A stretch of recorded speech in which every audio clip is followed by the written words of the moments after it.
আম্মু, তোমার হাতে কি? তোমার কি ঘুম হইলো? ঘুম হয় নাই?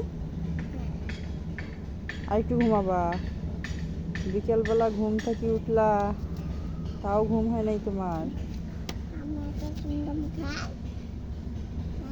ওখানে বসে বসে চুইংগাম খাও। খাও।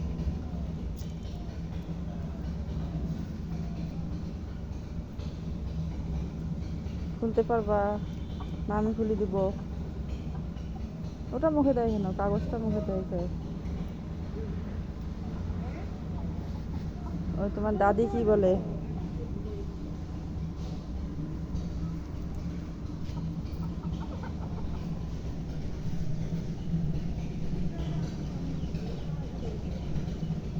ওই দেখো তোমার দুইটা আপু সাইকেল চলে আসতেছে।